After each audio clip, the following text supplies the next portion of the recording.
Sekalian, Assalamualaikum warahmatullahi wabarakatuh. Terima kasih atas kehadirannya. Saya mewakili keseluruhan pemerintah, mewakili kabinet yang dipimpin oleh Presiden Republik Indonesia Bapak Joko Widodo. Malam ini akan menyampaikan pernyataan pemerintah terkait dengan kondisi politik dan keamanan pasca pengesahan Undang-Undang Cipta Kerja oleh DPR dan pemerintah pada tanggal 5 Oktober 2020 yang lalu.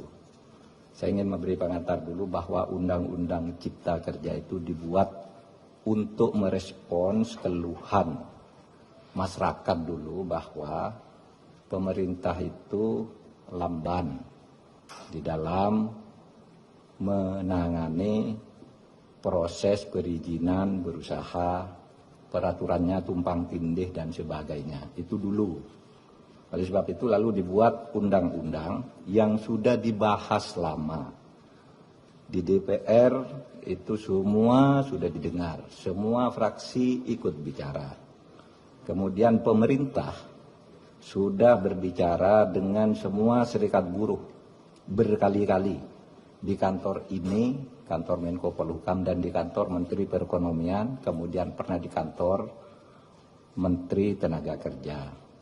Jadi sudah bicara sebenarnya dan sudah mengakomodasi, meskipun tidak 100% dari hasil diskusi itu ditemukan jalan tengah akomodasi. Sehingga tepatnya tidak ada satu pemerintah pun dimanapun di dunia ini yang mau menyengsarakan rakyatnya dengan membuat undang-undang yang sengaja untuk itu. Yang kedua, isinya. Isi dari Undang-Undang Ciptaker ini pertama untuk mempermudah perizinan bagi usaha sehingga tidak birokratis dan tidak tumpang tindih, mempermudah perizinan siapapun yang mau berusaha dalam negeri maupun luar negeri. Yang kedua, menyediakan peluang untuk menampung tenaga kerja yang jumlahnya setiap tahun itu 3,5 juta. Angkatan kerja kita setiap tahun itu 3,5 juta. Dengan 82% tingkat pendidikannya di bawah SMP. Sehingga tidak adaptif sebenarnya, belum siap untuk bekerja di bawah IT, ya. Mereka ini pekerja-pekerja yang hanya ijazahnya SMP, SMK ke bawah. Jadi tidak bisa bekerja di padat modal, dia di padat karya yang sebagian besar. Jadi ini yang penting. Undang-undang ini bukan hanya untuk buruh yang sekarang banyak berdemo. Ini justru lebih untuk mereka yang belum bisa menjadi buruh. Untuk angkatan kerja yang akan datang makin banyak. Sedangkan hak-hak buruhnya sendiri berdasar undang-undang lama secara umum sama sekali tidak diganggu. Kemudian tentu untuk memberantas korupsi di birokrasi melalui pengurusan yang bertele-tele. Sekarang disederhanakan agar tidak ada korupsi, tidak ada pungli dan sebagainya. Yang sekarang ramai karena banyak hoax. Misalnya di undang-undang ini tidak ada pesangon bagi orang yang PHK. Itu tidak benar. Pesangon justru ada. Dibilang tidak ada cuti, tidak cuti haid, cuti hamil dan sebagainya. Di sini ada di undang-undang ini. Dibilang mempermudah PHK, itu tidak benar juga. Karena justru sekarang PHK itu harus dibayar kalau belum putus di pengadilan. Oleh sebab itu di undang-undang ini ada jaminan kehilangan pekerjaan. Ini dibilang tidak ada, hoax yang banyak. Bahkan ada yang mengatakan pendidikan dikomersialkan. Ketahuilah bahwa 4 undang-undang pendidikan, 4 undang-undang di bidang pendidikan sudah dicabut dari undang-undang ini karena aspirasi. Sesudah diskusi-diskusi, tolong Pak keluarkan tuh undang-undang. Sudah kita keluarkan. Nggak ada di situ ngatur soal dunia pendidikan.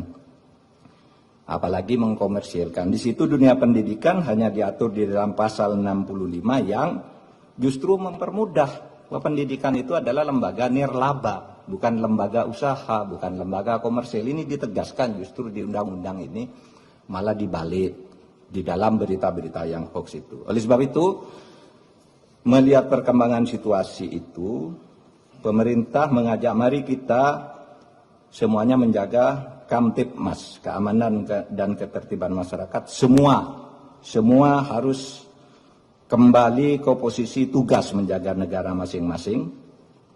Pemerintah, rakyat, atau masyarakat, dan civil society. Mari bersama-sama ke posisi masing-masing untuk menjaga keamanan masyarakat. Dan untuk itu pemerintah menyampaikan pernyataan sebagai berikut. Pernyataan pemerintah terkait dengan kondisi politik dan keamanan pasca pengesahan Undang-Undang Cipta Kerja oleh DPR dan pemerintah pada tanggal 5 Oktober 2020 yang lalu. Selamat malam, mencermati perkembangan yang terjadi di lapangan terkait dengan penyampaian aspirasi tentang Undang-Undang Cipta Kerja dalam berbagai bentuknya di sejumlah daerah. Maka demi ketertiban dan keamanan di tengah-tengah masyarakat, pemerintah menyampaikan hal-hal sebagai berikut. 1. Undang-Undang Cipta Kerja dibentuk justru untuk melaksanakan tugas pemerintah dalam membangun kesejahteraan masyarakat melalui penciptaan lapangan kerja yang semakin banyak, perlindungan terhadap buruh, penyederhanaan birokrasi, dan kemudahan berusaha, serta untuk melakukan pemberantasan korupsi dan pungli, dan pencegahan tindak pidana korupsi lainnya.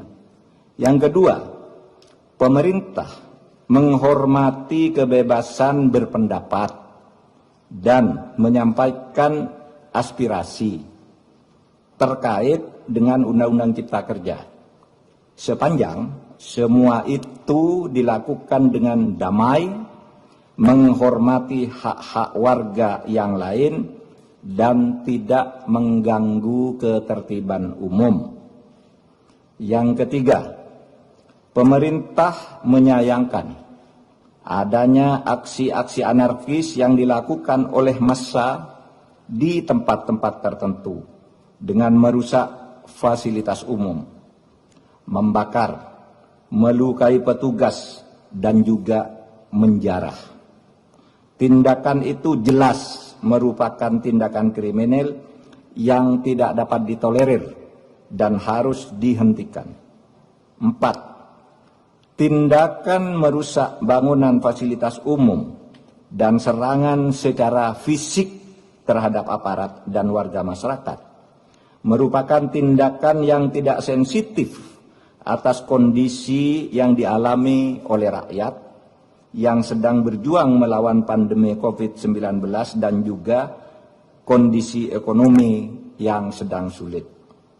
5. Untuk itu, demi ketertiban dan keamanan, maka pemerintah akan bersikap tegas atas aksi-aksi anarkis yang justru bertujuan untuk menciptakan kondisi rusuh dan ketakutan di dalam masyarakat.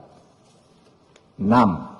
Selain berdemonstrasi dengan tertib dan tidak melanggar hukum, ketidakpuasan atas undang-undang tersebut bisa ditempuh dengan cara yang sesuai dengan konstitusi, yaitu dengan menyalurkannya dalam proses pembuatan peraturan pemerintah, perpres, permen, perkada sebagai delegasi perundang-undangan. Bahkan bisa diajukan melalui mekanisme judicial review atau uji materi maupun uji formal ke Mahkamah Konstitusi. 7. Sekali lagi, pemerintah akan bersikap tegas dan melakukan proses hukum terhadap semua pelaku dan aktor yang menunggangi atas aksi-aksi anarkis yang sudah berbentuk tindakan kriminal. Saya ulangi, 7. Sekali lagi, pemerintah akan bersikap tegas dan melakukan proses hukum terhadap semua pelaku dan aktor yang menunggangi atas aksi-aksi anarkis yang sudah berbentuk tindakan kriminal. Ditandatangani oleh Muhammad Mahfud MD selaku Menko Polhukam, Muhammad Tito Karnavian selaku Menteri Dalam Negeri, Budi Gunawan selaku Kepala Badan Intelijen Negara, Marskal TNI Hadi Cahyanto selaku Panglima TNI, dan Jenderal Polisi Idham Aziz sebagai Kepala Kepolisian Republik Indonesia. Demikian, terima kasih. Assalamualaikum warahmatullahi wabarakatuh.